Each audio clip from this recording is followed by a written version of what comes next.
and gentlemen of the internet world. Welcome to Walking with Beau.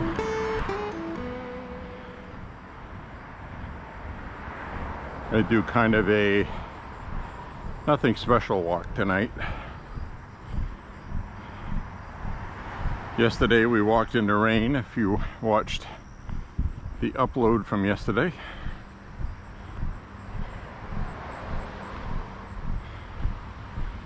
We have some humidity tonight, 76 degrees, but it feels like 86. Well, maybe not. Feels like it's about 80, 82, but it is humid.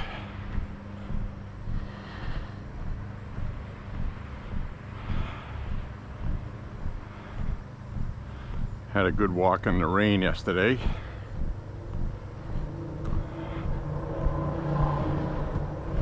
So that video is uploaded. Looks like tonight, the last half of this walk might be dark. So I'm going to do something a little different because I'm not wearing my chest harness for the camera. I'm wearing the camera on my head. So when I put it on the nighttime one, on my head, if I don't have the boost on, there's a lot of left right when I'm walking, more than usual. So I preset it to where it gets dark. I'm going to switch over and I put the boost on, which is going to cause some blurring with lights and stuff, but I'm not too worried about that.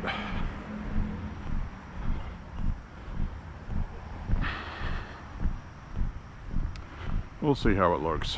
It won't look as good as chest mounted, but c'est la vie. It's warm and humid tonight. I don't want to wear a chest harness.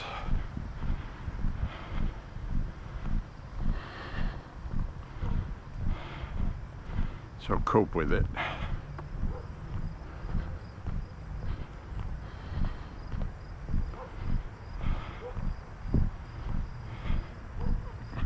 You can tell this guy's married to the left here. Every time we come by here, he's out in his garage in the yard doing stuff. And she's not there.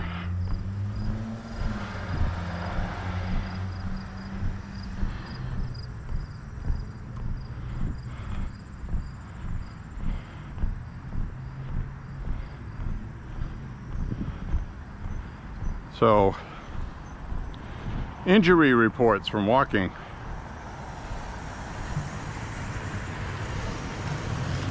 Nothing major, but I do feel, I feel my big toe on my left foot, especially. Something that doesn't usually bother me. And it feels like it's the bone, the joint itself. It's just from use. It didn't bother me until I started walking tonight. And I felt it a little bit last walk too, and the walk before that. So it's not something that's bothering me when I'm not walking. So I don't know if it's wear and tear inflammation or if it's just arthritis, like from getting old. And it's like an arthritis thing. I don't know. But I do know that I enjoy walking. And I'm wearing good shoes, so I'll be alright.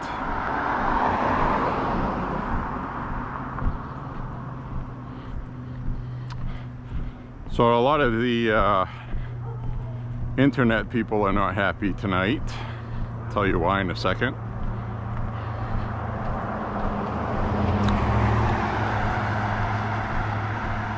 Is Nate Silver, who is somebody that's pretty darn accurate. Everybody's heard of 538 Nate Silver. He's a professional pollster. He's been doing this for a long time.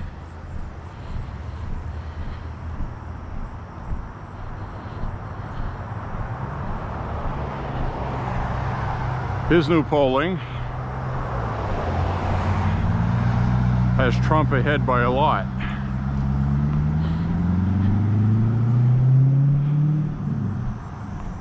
Hi. So we'll see what happens with that.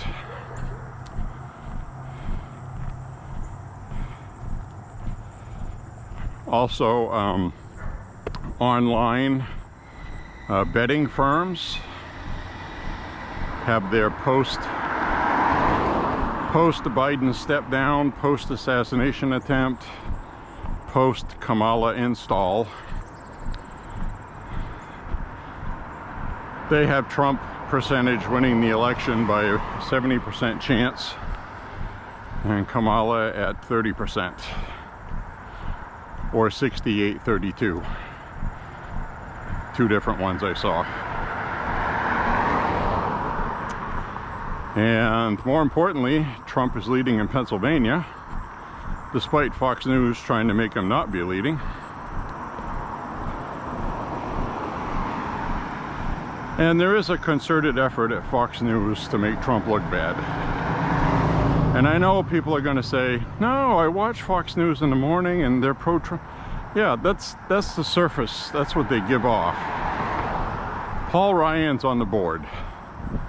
Former Speaker of House, Paul Ryan, who basically BS'd Trump as a newcomer, because Trump was a newcomer. And Paul Ryan came with that used car salesman smile on his face. Trust me, we'll do the border thing later. We need to do tax cuts. And they got the tax cuts. So that was good. But then Paul Ryan hemmed and hawed, delayed, wouldn't do any fighting back on the Mueller investigation. And now we know why, because now he hates Trump. And he did before. So he's a rhino, Republican in name only, and part of the establishment, and now he's on the board at Fox. He's the one that decided to stop covering the vaccine mandates, election disparaging things, and other things. So I'm just going by what I see, what I've been shown. Now Rasmussen is kind of a conservative pollster, and they make their polling pool public. How many and what party affiliation, whether or not they're leaners or likely voters, etc. They have Trump up 7% nationally, which is the highest one. You got a couple of liberal polls, Ipsos and Reuters, and the AP. They have Trump 2 points behind Kamala. And to put this all in context, is before Trump debated Biden, Trump was 2 points ahead of Biden. Okay, that's where most of the polling has Trump right now, 2 points ahead. So Biden stepping down gave Kamala a boost, shifted gears. Granted, it raised money for the Democrats, some of it kind of dishonestly covered out in previous walks. And they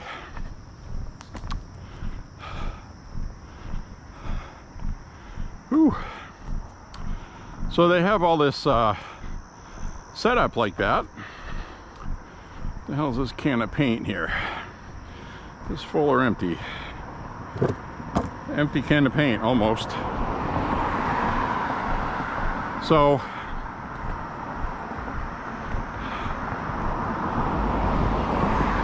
they had the debate with Trump and Biden, and then Biden dropped in the polls after that in a death spiral. So then they bring in Kamala, gives them a boost, and now they're about where they were before Biden dropped out. So Kamala is not,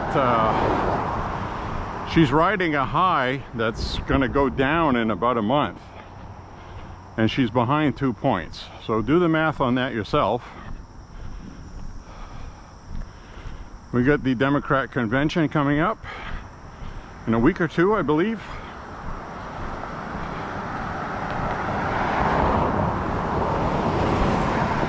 So I'm sure they're going to put on a good convention. Now, what I've been noticing from the Kamala campaign is they're really pushing unity, okay? The party of hate your neighbor if they're white, middle-aged, whatever, just put together the white guys with Biden, white guys with Harris campaign. They got Mark Hamill, Jeff Bridges, Sean Astin, who played a hobbit, and so they got all that stuff, and they're trying to recruit the middle-aged white guys that they have been talking crap about for years now, getting black people to hate them. Now they're trying to just say, oh, okay, well, we didn't mean that, so, because that's the demographic that's voting for Trump. So, as funny as it sounds, they're pandering to white people, which is very hilarious. So,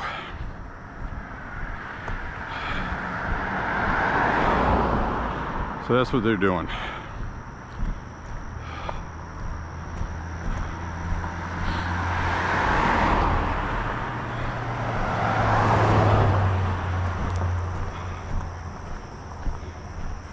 So I don't know if they're succeeding or not.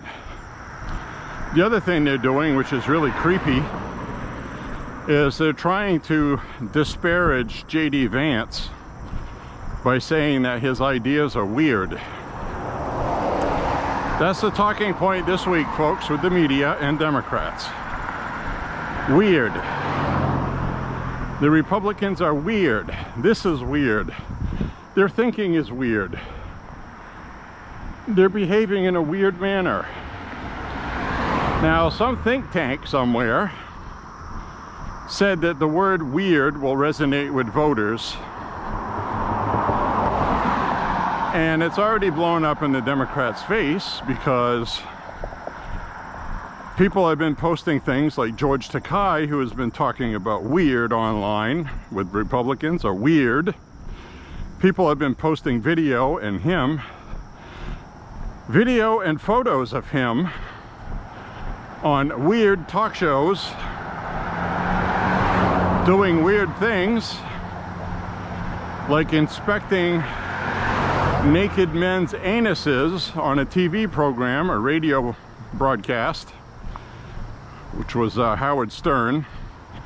So you got two naked guys bent over, and George Takei is shoving his face up to their rear ends, inspecting their a-holes, because he's supposed to be some kind of gay expert on it. So these are the people calling Republicans weird. So obviously this is blowing up in their face.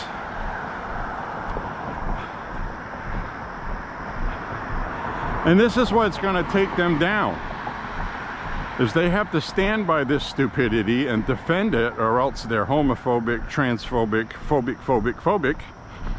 And they're going to go ahead and say that J.D. Vance says that because we don't have family units anymore with moms and dads, that today's youth are getting lost, and it's because of these liberal women who are unmarried and sleep around everywhere instead of having a family. Which is true. It's true. Nothing he said isn't true. So the party of biological men are women is trying to say that J.D. Vance is being cruel to women. And you know, and that's the plan the Trump campaign is taking.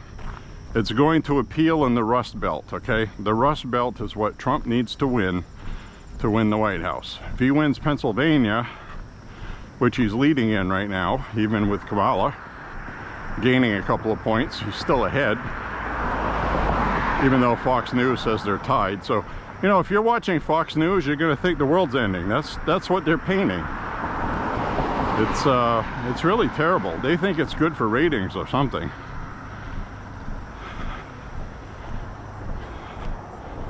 I tried to watch them a little bit today and I just couldn't do it. And I don't know why other people don't see it, I guess is my point. They're not being honest with their polling, for one thing. And we're only talking a couple points. But, you know, the point is, be honest about it. 2 points is a lot. So, Trump is leading in Nevada by 3 points. Georgia by 4 points. Arizona, actually Arizona he's leading by 7 points. Nevada he's leading by 3, I think. And I'm talking about the average of all the polls combined, which unfortunately is what you have to do. And he's a couple points ahead in Pennsylvania and Michigan and Wisconsin. The only one that looks kind of iffy, probably go Democrat, will be Minnesota. Which I don't know why they keep voting for that, but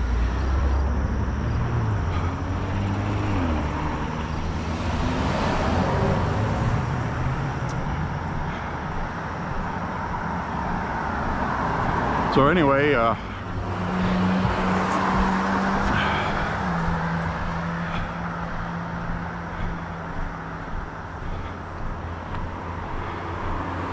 if you go to 270towin.com, which is 270towin.com, that is a kind of a poll tracking website.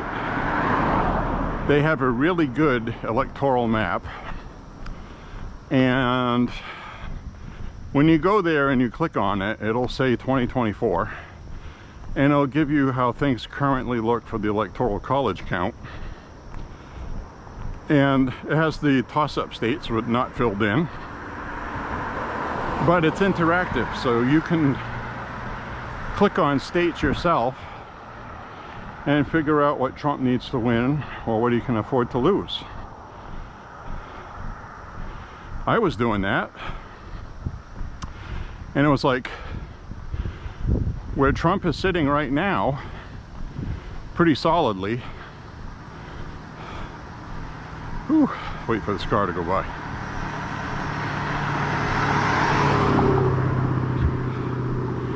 So what he's doing right now is he's leading the Electoral College count, which is more important than the popular vote at the moment.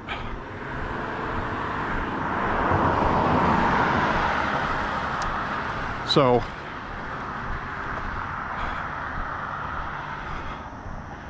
what's going on is you go to this website, 270towin.com, and you'll have an Electoral College map for 2024 listed there, and you will see that Minnesota, Wisconsin, Michigan, and Pennsylvania are toss-ups.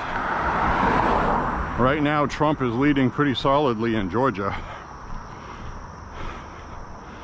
And the polls are already starting to change. Kamala is going to start coming down off that high. And she never went ahead. Okay, so that's the important thing to acknowledge. And,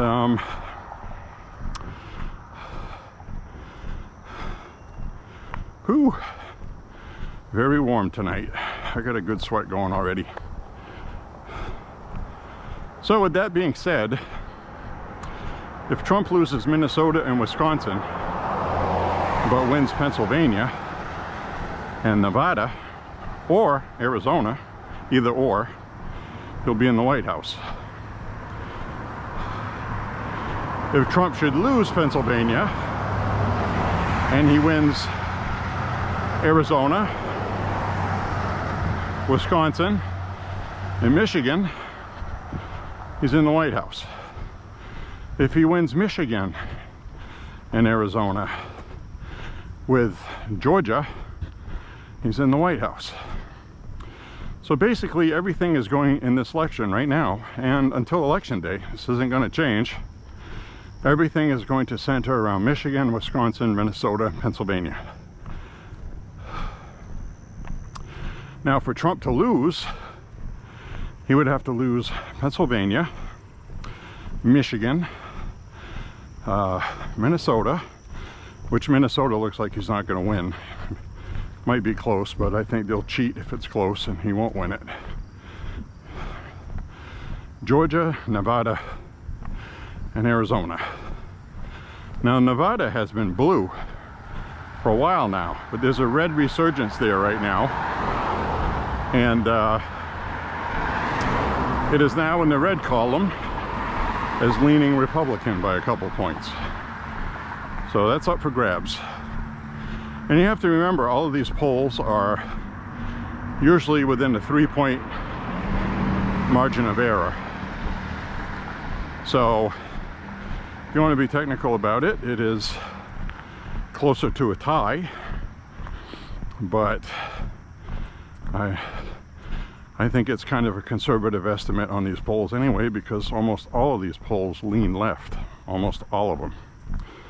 So the two that don't, which is Forbes and Rasmussen, Forbes has Trump ahead by 5 and Rasmussen by 7, which is well within the margin of error of having a commanding lead. So use your own best judgment and know that these polls are tilted. And I have explained it before, is the main consumer of these polls is the media. Most of the media is very liberal, far left. They don't want to pay for polls that have Trump winning. So they fudge it a little bit to look a little more honest. But a couple of them that have come out recently are ridiculously awful. Obviously biased. So, you know, they have stuff to sell. They sell polling. People with money don't want to buy bad polls. They won't come back, because they're going to see 3 other polling companies with numbers favorable to Kamala. Then these guys do an honest poll, and it puts Trump in front. Who do you think the media is going to get the polling from? So that's all I'm saying. They're a business like everything else. There's a lot of money to be made in polling. Trump explained that once. You can buy a poll and, you know, it can cost you almost $1 million. You know, it's not cheap. Now, this is obviously not anything you can rely on as being factual, but I've seen at least 6 online polls, okay, on social media, different platforms. But the interesting thing is even the liberal leaning platforms did have like 300,000 votes, and Trump was getting 70%. He got just about 70% in all of these polls online, with people using the internet choosing who they would vote for. And those included RFK in there. So RFK siphoned off a lot of Democrat votes on there, or people that don't like Trump and were going to vote for Kamala, but they really didn't want to. They just hated Trump, so now they're going to vote for RFK. So that's a good sponge and shock absorber. So again, I can't say how reliable or accurate those are, But I can tell you, out of the handful I looked at, with a large sample pool, one of them had over 1 million people vote on it. That should be a large enough sample pool to be somewhat accurate. And keep in mind, you know, you're going to get people that don't even live in the United States voting against Trump on there usually. So that's why I say it can't be accurate. They're not going to be voting in this election, some of those people. But the point being, Trump has a higher favorability than what people are being led to believe by the media. I guess that's what I'm saying. And that much is obvious. So, nice looking sun tonight. It's orange. It's orange because it's humid. All right, let's cut through here without getting hit by anything.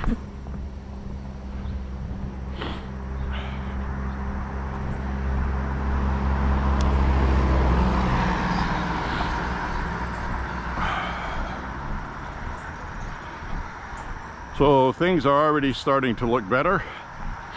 The Kamala bump and the Biden leaving, stepping down honeymoon is almost over.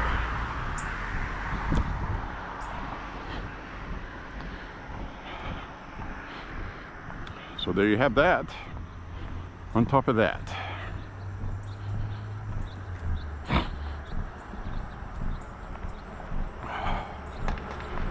oh, we got broken glass here on the road. Wonder what that's all about.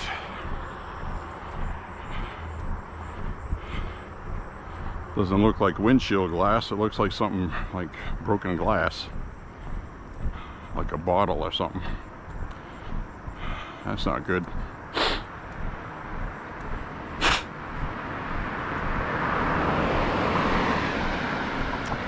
So there we have it. There it is.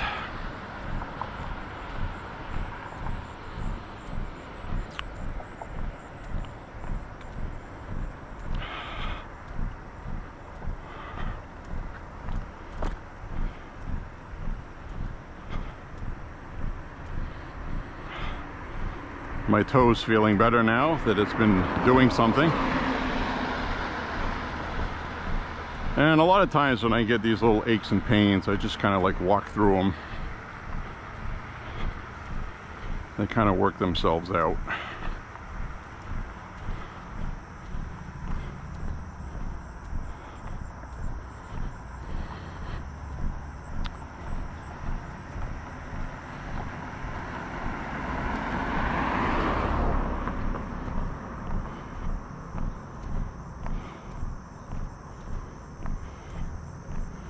So when I left the house, JD Vance was giving 2 rallies he's doing today. He was doing one in Reno, Nevada, and he was making another stop in Nevada, someplace else. 2 stops today in Nevada, the same state I was talking about that's important for the election. So if you want to know what states are important, watch where Trump is doing rallies. He's doing a Pennsylvania rally tomorrow night, and he announced on Laura Ingraham, you ready for this, that he's going back to Butler, and he's going to do a Butler rally, place where he was shot at. He feels he needs to go back, and that's smart for 2 reasons. One, the people that went there wanted to see him and they were disappointed for obvious reasons. They're going to be very happy when he comes back. And the Secret Service is going to do an absolutely diligent job this time. And they had a Secret Service hearing today I'll talk about in a second. And the other reason is the news cycle right now is JD Vance and Kamala Harris, basically. That's the whole news cycle at the moment. So he's going to do a rally in Butler, Pennsylvania to shift the news narrative, because he's going back to where he was shot at, okay? Of course, the media is going to cover that. They're even going to show his entire rally on TV, I'm sure of it. MSNBC might do a green screen and not even cover it, and they'll just project it in the background, and if something happens, they'll turn the camera on so they can drool over Trump bleeding to death on the stage, and Lawrence O'Donnell will probably have an orgasm live on TV. So Trump said he's going back. It's not if, he said he is. Now the Pennsylvania rally tomorrow night is indoors in an arena. So tomorrow night, the Secret Service likes the indoor ones because then it takes all the sniper shots away from distances or buildings, rooftops. And I learned a lot from the Secret Service testimony today. If you get a chance to watch it, I would highly recommend doing so, even if it's just highlights. But the Secret Service guy was very open. A couple of Democrats were argumentative with him. A couple of Republicans were as well. The Democrats understand that the Democratic convention is coming up very soon, and assassinations of people running for office for Democrats would be horrible. Nobody wants that, okay? Nobody wants assassinations and killings, and as much as you can hate the Democrats, we are not about that as a country. Do not support that at all. And like I have said on this vlogging thing for quite a while, if you hear something or somebody talking crazy or doing something violent, whether they're Democrat, Republican, or whatever, you got to say something.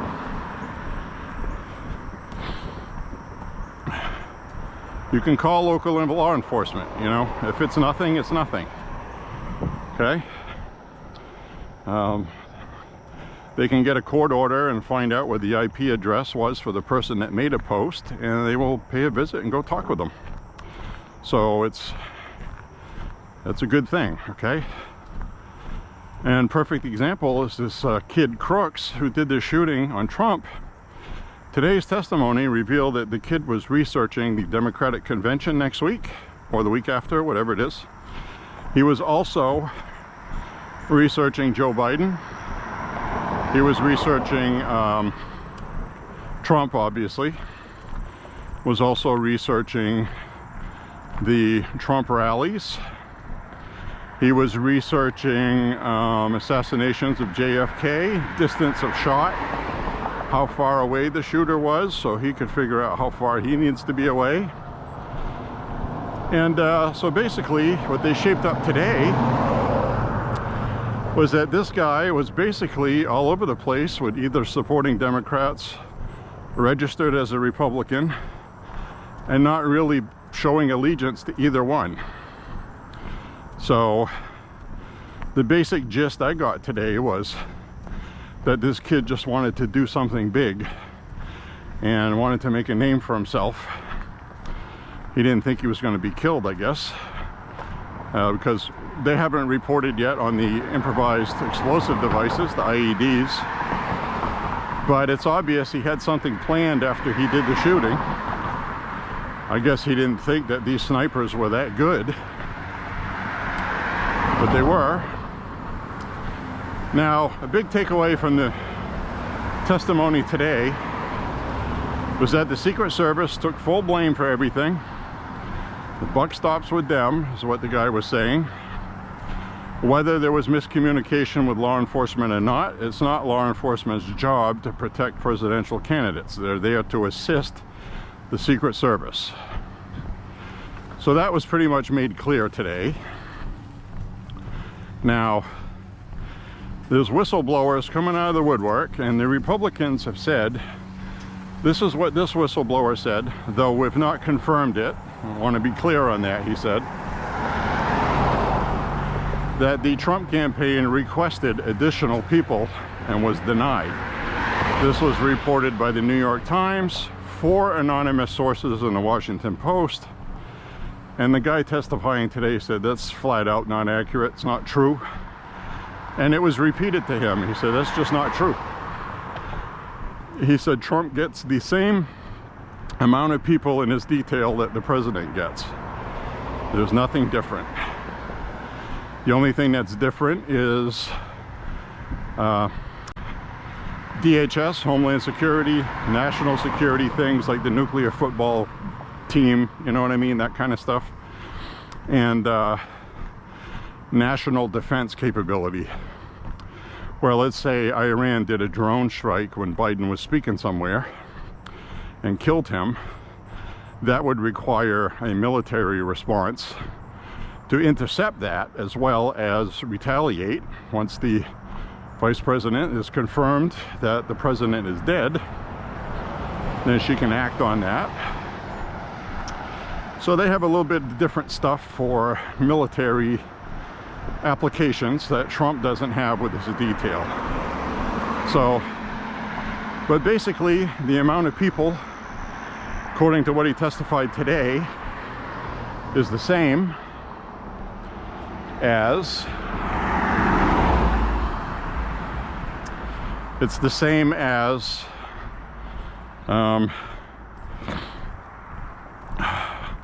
what the president gets. So I thought that was very interesting. Really did. It was interesting listening to these people talk, because they brought large poster boards with very large photos on them, high resolution. And this guy's explaining, he goes, here's a photograph of the lip that the sniper was behind. It's a 5-inch riser on the crown of the roof. And he said, I went up there myself for this photograph, and all you could see was barely the top of his head. Close up, okay? Close up, he was mostly hidden behind that, because he was hidden from angle, and 5 inches is enough to kind of like conceal yourself behind. You don't see any arms, you don't see anything like that. So if you weren't really watching hard, you wouldn't even be able to tell somebody was up there unless they were moving, which eventually is what happened.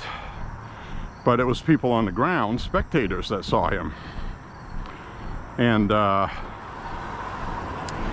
so what was interesting is the photograph he showed, which was a view from the sniper position that took him out.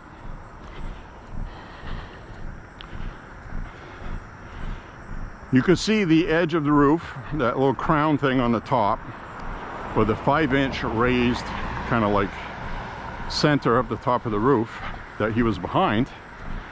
And there was an arrow pointing down to where this guy's head was while they were recreating this photograph, using the ocular lens on there on the camera that simulates what you would see with the naked eye.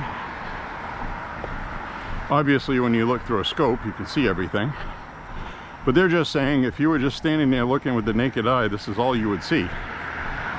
And all I saw was a white arrow with this little kind of like almost tan looking nub, because the guy's got kind of like blondish hair. And it didn't look like anything inconspicuous that sticks out like, oh my God, there's a threat there. So they testified today that they saw the kid with the rangefinder, took his photograph, and they were out looking for him. Now there was a window on the rooftop that would have seen the shooter on it, but he left his post to help look for that kid because he was a threat. So that's all fine and good we got from the testimony today, but it was very clear that poor decision making was made by the supervisor that was there, because regardless, okay, regardless of the kid being a threat or not, or possible, or somebody not being at the post they're supposed to be at, or whatever the case was, the fact is everybody knew there was a threat, and they were texting each other back and forth. The photograph, this is who we're looking for, detain him if you see him. He was spotted with a rangefinder. which turned out to be a golf one, which is similar to what we use. Just a recreational rangefinder for golfers. And it's pretty accurate. And so anyway, everybody's looking for this kid. So common sense would say, okay, you got all of these guys looking for 30 minutes for this kid. Why is Trump allowed to go on the stage? Why couldn't they just delay it until they found that kid? They would have found him. Apparently, there's a bicycle they found. They couldn't find the owner to it. They're assuming it's his, so they're still verifying that. So this kid shows up on a bike with a backpack. And that was the other thing they clarified today that I thought was fishy right away. Is initially they said that the AR rifle was hidden in a backpack because you could fold the stock. Director Ray testified that you could fold a stock on that.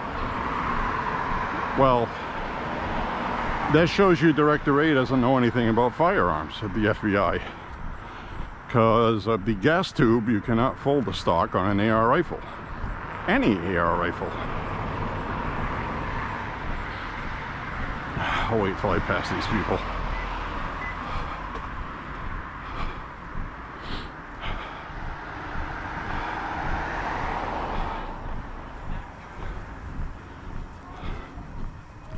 So anyway, now it's only takes a second to take an upper and lower apart on an AR rifle. Take out a pin or two, and you can push them out real easy. You don't need any tools. And you could just put the one half of the rifle in the backpack, which would be now a shortened version with no barrel. And then you could put the barrel, which is called the upper, inside the backpack as well, because nobody reportedly saw somebody with a backpack that had a rifle barrel sticking out of it walking around. I think somebody would notice that. So, probably what he did.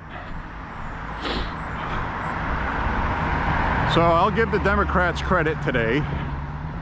Secret Service was testifying, and unlike the FBI one, the Democrats didn't spend every other sentence talking about gun control and AR rifles. I think they realized that that fell flat the last time with the FBI, and it made it look like they weren't serious about getting to the bottom of this. They were taking it as a photo op. So they kind of cooled their jets on that today. Surprised by that, but that's what they did.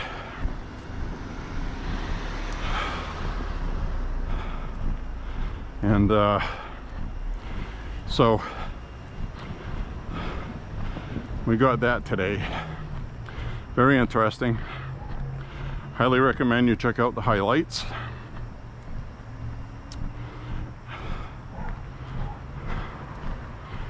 This kid had practiced at the local range.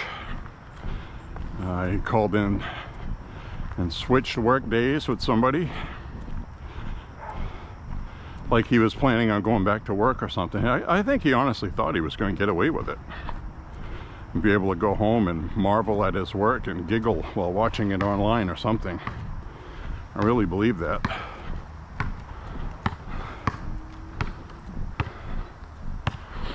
Now, didn't hear too much about the improvised explosive devices today. Didn't hear very much about the white van that was reported. And you might very well have had two separate incidents. Just because the media reported the white van as belonging to crooks doesn't mean it did. It had Arizona plates, so obviously did not belong to crooks. So don't know what that was about. That was something separate. Maybe that was somebody from Arizona driving to do something at Trump's rally. You might have had two people hitting that at once. with all of the crap that was going on TV about Trump destroying the Constitution and democracy, and you know, they were going on about Trump being a dictator again this week because of his comments about Christian voters.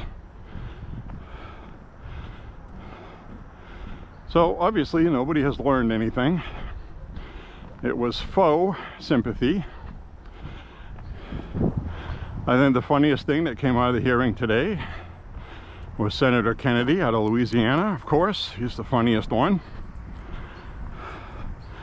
He asked the Secret Service guy point blank, was it or was it not a bullet that hit Trump's ear? He goes, it was a bullet. It was confirmed from their investigation. They had an FBI guy there today too. That was important because Director Wray was trying to insinuate that it could have been anything, because he obviously doesn't like Trump.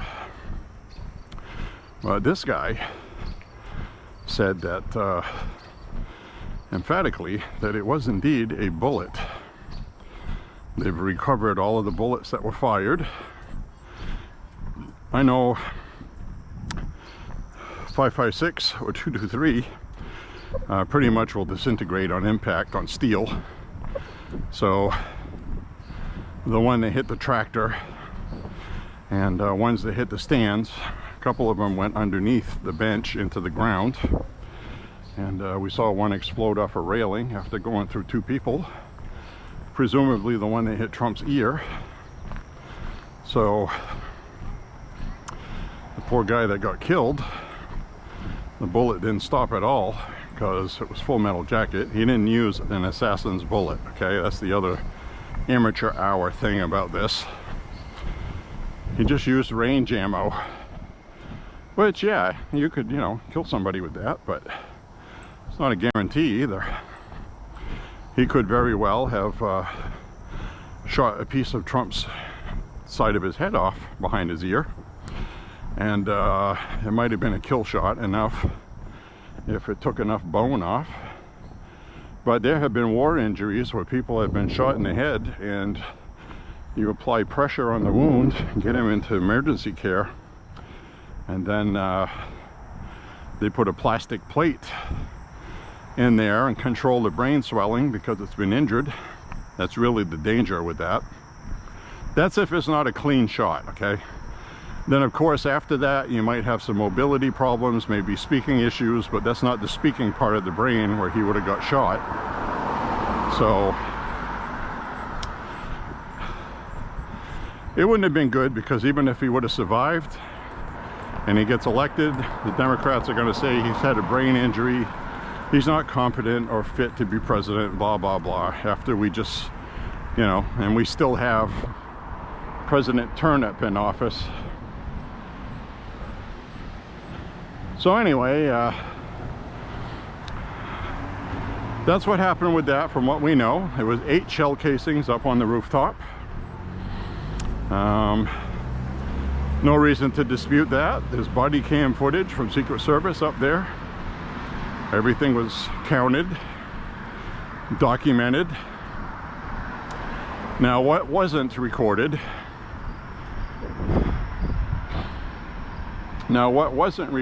and wasn't even policy with Secret Service, and probably will be now, is the communications were not recorded.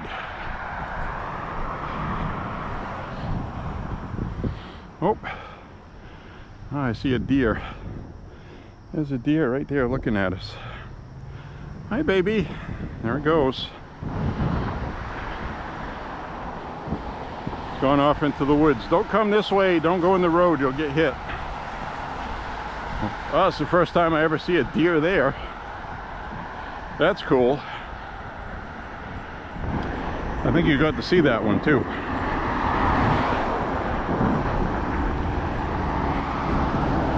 Well, that was nice. All right, so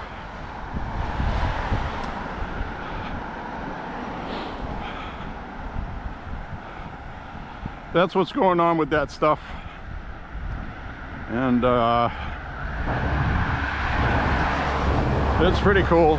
Pretty cool, have to admit.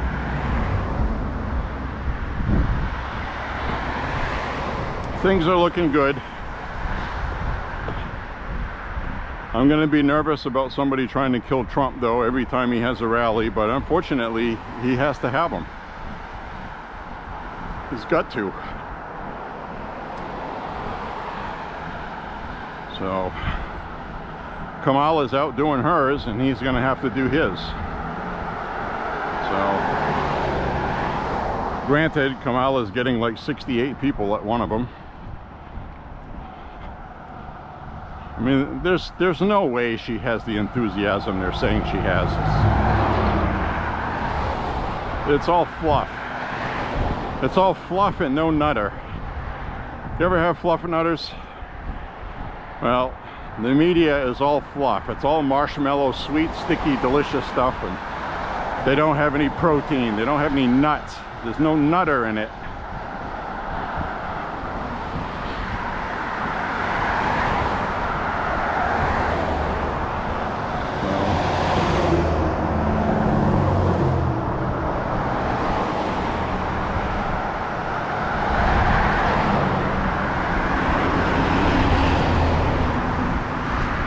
She's all hot dog with no bun. She's apple with no pie. You get the picture. She's sugar with no coffee. Spaghetti with no sauce.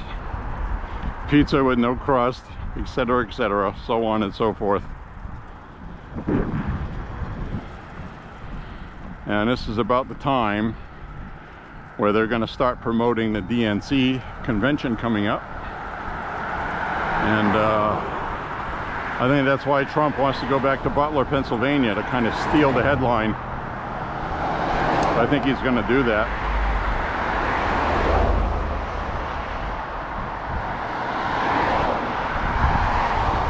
He's got very large testicles, folks. That's all I'm saying. Never seen anything like it, ever. Just, you know, all the legal stuff they threw at him, threw bullets at him, tried to lock him up, tried to kill him, and the son of a bitch is going to go right effing back to where they tried to kill him, to give the world a middle finger. It's been funny watching the media try to say that Trump is afraid to debate Kamala. Trump doesn't want to debate Kamala on ABC because they're dishonest. He agreed to debating Biden on ABC because he knows what to deal with Biden. On ABC, they're going to let her call him a racist and everything else. Stephanopoulos is going to interfere with whenever Trump tries to answer. He's going to argue with him and talk over him, just like Wallace did on Fox News. And Trump knows that, and he's not going to set himself up for that. So I think Trump's going to pick a different network, which would be wise.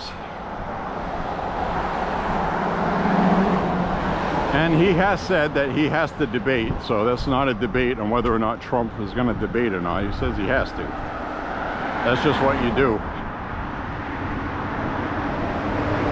So they're trying to say Trump is scared to debate Kamala after he got shot in the friggin' head, okay?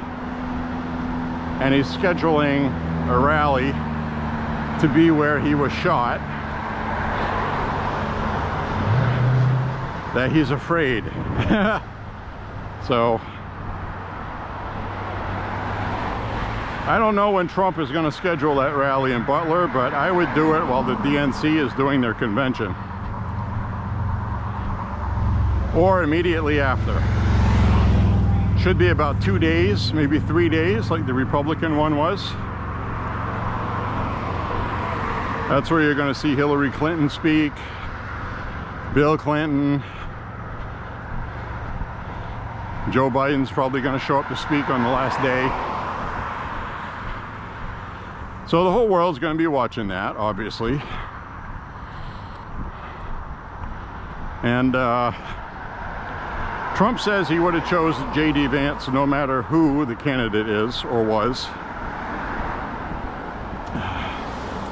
Trump's not even sure it's going to be Kamala. I mean, you really literally cannot trust the Democratic Party. They probably know Kamala can't beat Trump. At least that's what Obama said, according to a Biden family member.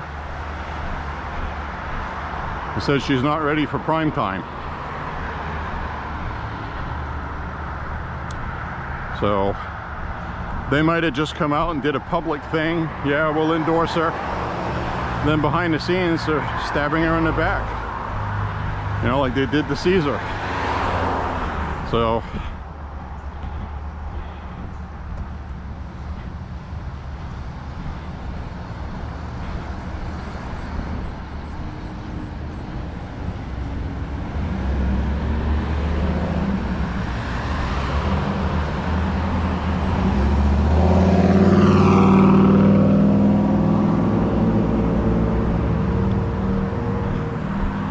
So we'll have everything answered soon enough.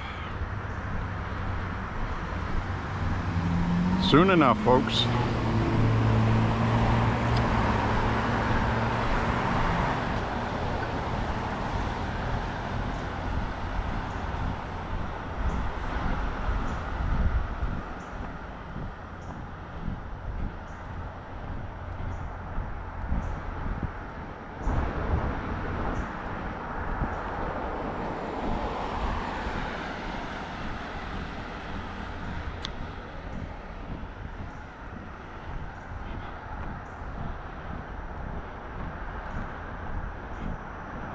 Yeah, pretty warm tonight.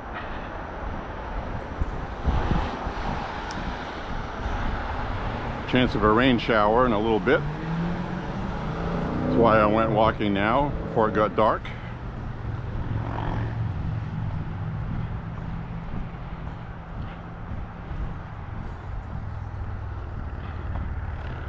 And about 1.5 miles left to walk. I'm at 3.5 now.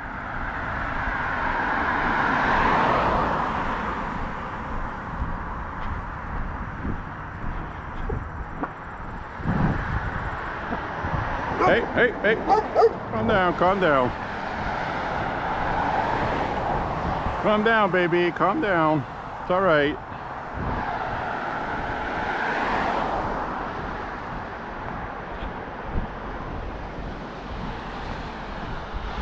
The dog was going to eat me. And yes, I do worry about dogs sometimes on my walks, but thus far, with the exception of one time, they've always been tethered. But as the saying goes, it's always that one time they're not, right? So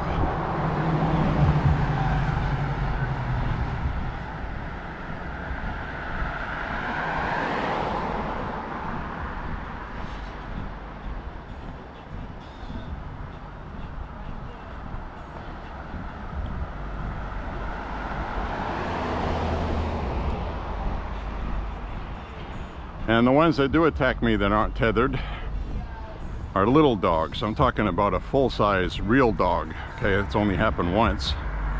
And it was all bark.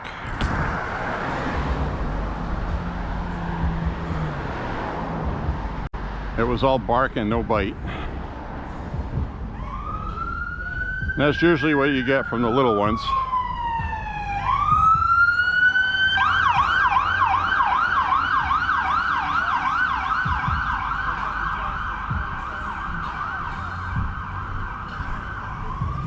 We got the ambulance driving on the wrong side of the road because of traffic. They do what they got to do to get through.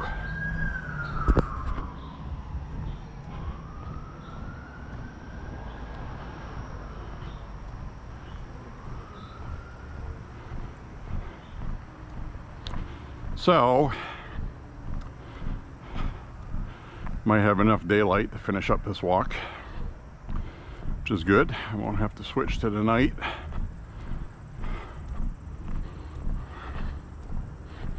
Better visuals, I think. On my walk yesterday, I did a couple of 15-minute miles and a 16-minute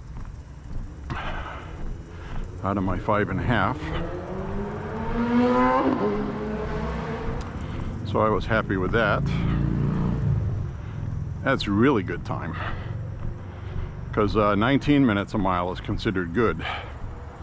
When you do 15 to 16, well, that's pretty damn good.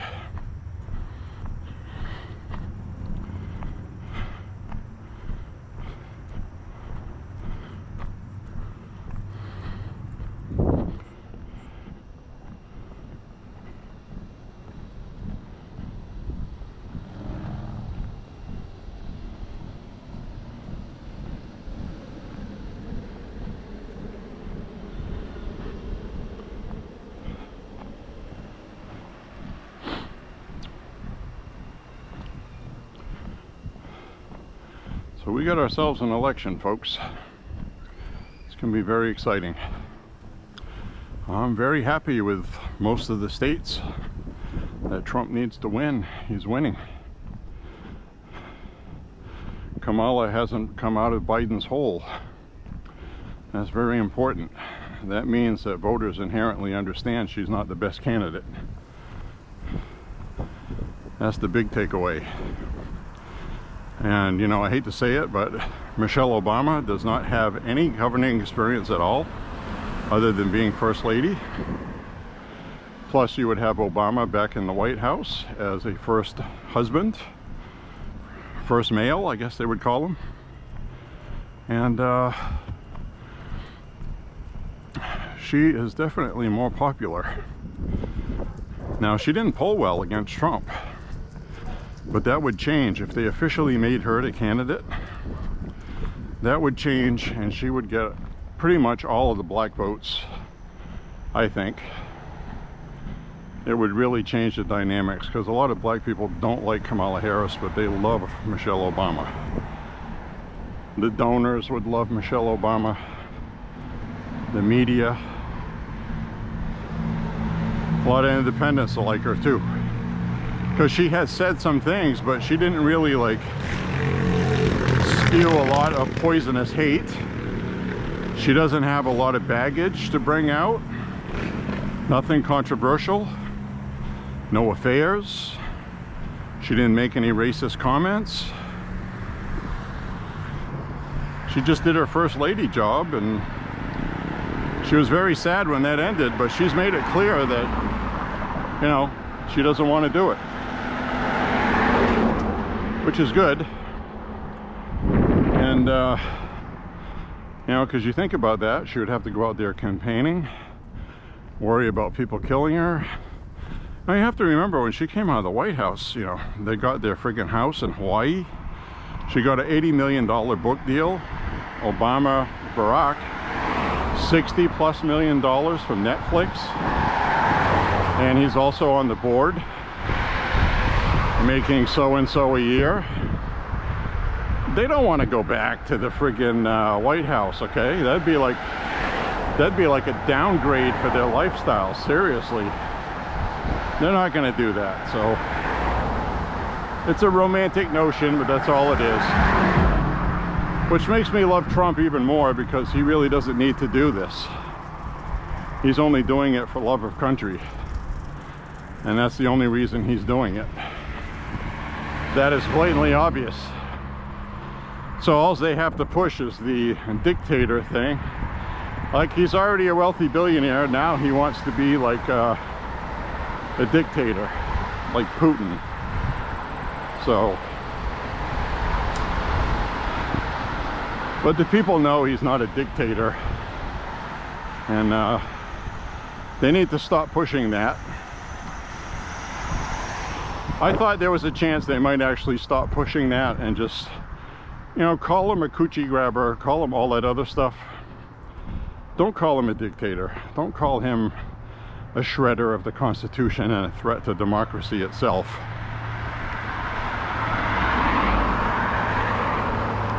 Because believe me, if Trump wanted to be a dictator, I would not vote for him. I wouldn't. And neither would most other people.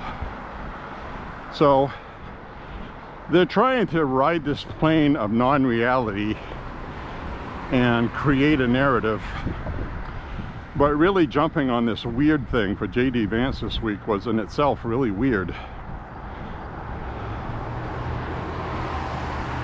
It's like the talking point media.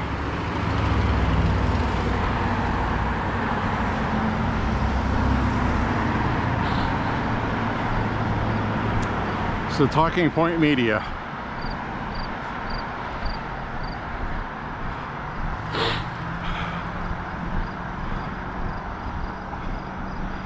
Now, I'm at 4 miles right now.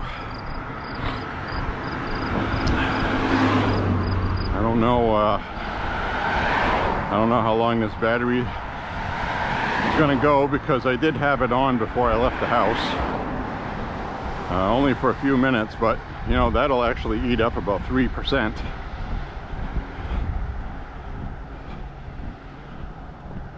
So I'll probably end up having to switch the battery if it conks out. No big deal. I got the extra one I bought with me.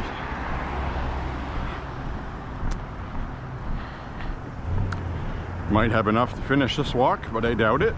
It usually does not. Well, if I do only 5 miles and I do a quick pace, I think I've done a pretty good pace tonight. We'll see. Play it by ear.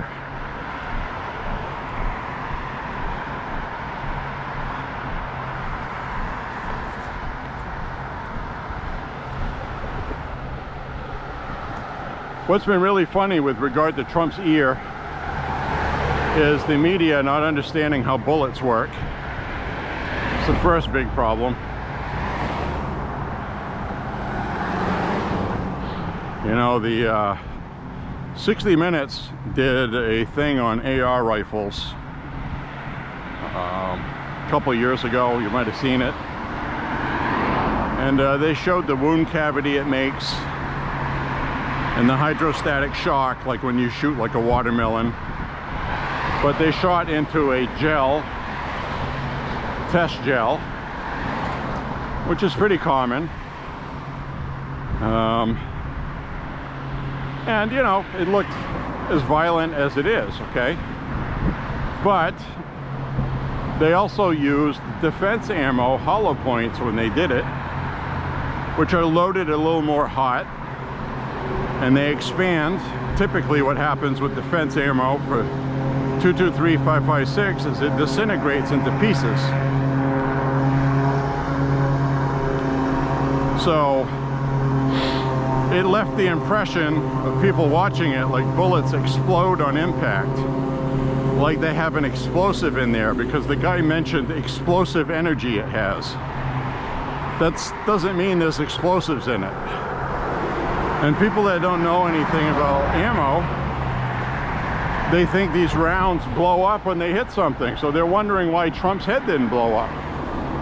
Even if it hit his ear should be gone, because bullets explode or something. So, you know, the media didn't know what they were talking about, and they were talking to people like they knew what they were talking about. They're talking to people that don't know anything about bullets, and now they're even more confused. I'll wait till I get around the corner.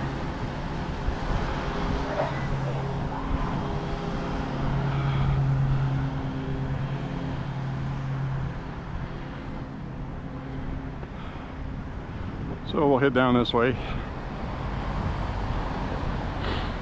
So no, a full metal jacket round would go right through an ear.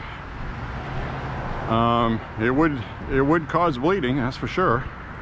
It would make a hole. And there's super close-up slow-mo of the hole being made on Trump's ear. And that's what it did. He was extremely lucky. Don't get any luckier than that. So he had a couple of stitches in there to close the hole. And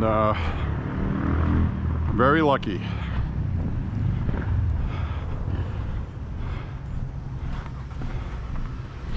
So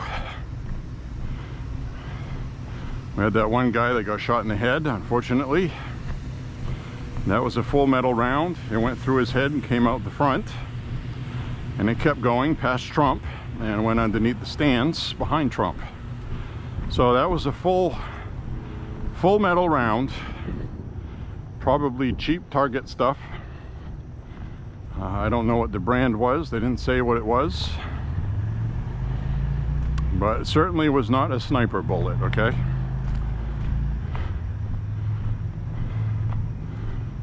Snipers don't use 5.56 ammo for sniping. That's the other thing to make note of. It's not a sniper round.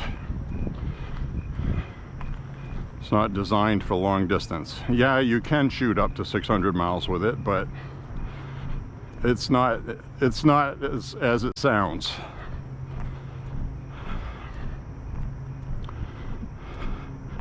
Even out of the muzzle, it'll be about 3,200 feet per second out of the muzzle. Even just 150 yards, that's dropped down to about 2,400. So, you know, it's lost almost half or a third of its velocity just at 150 yards. By the time it would go 600 yards, you'd have to aim 2, 3, maybe even 4 feet above what you were shooting at to hit it. And even then, I'm not even sure it would be a kill shot. So I've seen videos with basic 9mm going through plywood at 400 yards. So 223 5.56 definitely can, but it's not a sniper round.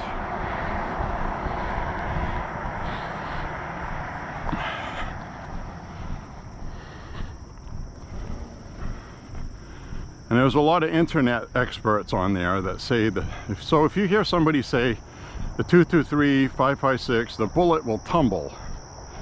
The bullet is only going to tumble if you have a bullet that's too heavy and you have too small of a twist rate. You can get AR rifles in a 1.17 twist rate, 1.8, 1.9, 1.10, 1.11, so on and so forth.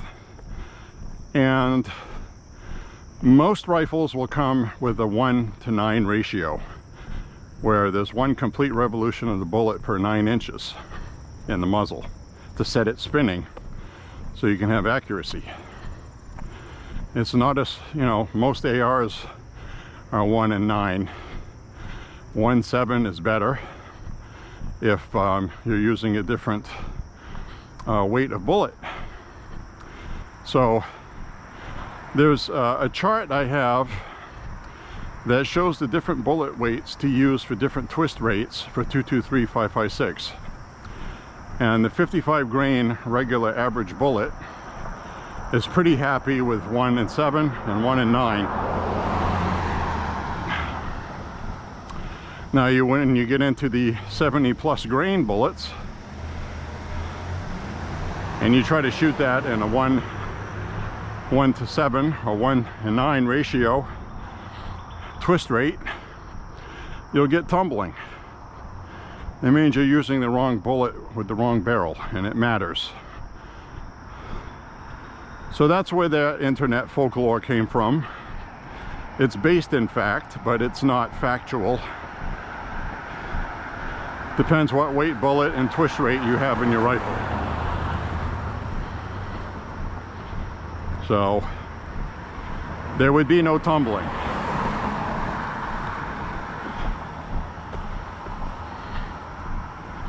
So hopefully the FBI today, with that testimony, finally put the friggin' Trump ear getting hit with a bullet thing to rest for good, I hope.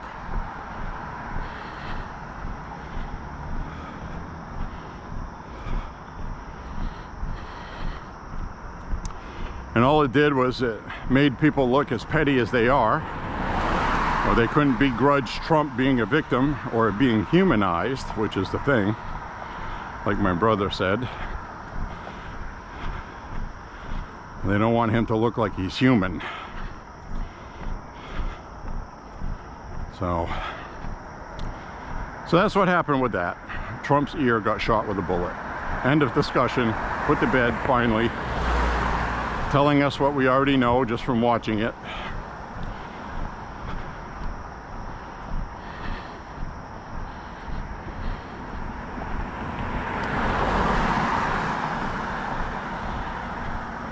Even with the New York Times photographer that captured the supersonic wake behind the bullet that went by Trump's head that hit his ear, you know, they still tried to discredit that also.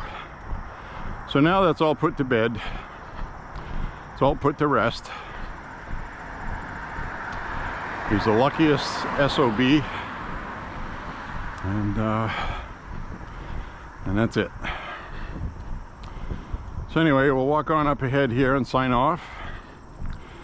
I don't know how much battery I get left. I'm gonna check my app while I'm walking. Well, ladies and gentlemen, I ended up changing the battery out, and I don't feel like re-aiming everything. So I'm just gonna say peace out, everybody. Thanks for walking with me, and click like and subscribe, share the content, and we'll see you on the next walk. Have a beautiful rest of week, and if you don't tune in to the next walk, have a beautiful weekend, and we'll talk to you soon. Bye bye, everybody.